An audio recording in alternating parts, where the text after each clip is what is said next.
भोंदू खराच्या काळ्या कारनाम्यांची व्याप्ती आता थेट शिक्षण विभागापर्यंत पोहोचली आहे।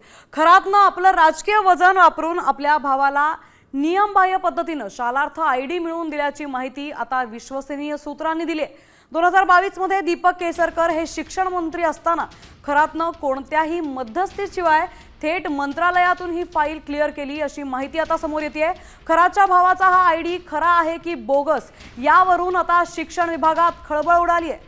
दरम्यान आपले प्रतिनिधी अभिजित सोनवणे आपल्या सोबत जोडले गेलेत। अभिजित, आता अजून एक नवी मोठी अपडेट या प्रकरणात समोर आली आहे। शालार्थ आयडी घोटाळ्यात आता खराचा सहभाग नोंदवला जातोय। काय अपडेट्स आहेत नेमके?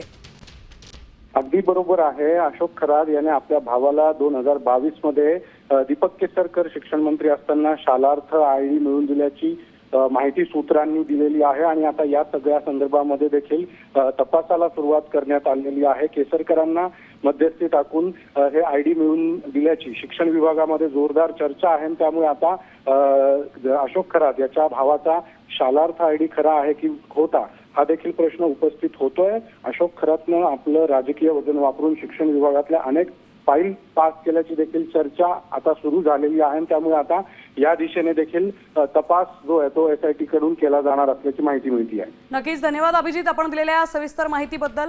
त्यामुळे आता खराच्या भावाचा हा आयडी खरा आहे की खोटा हेही समोर येणं तितकंच महत्त्वाचं आहे।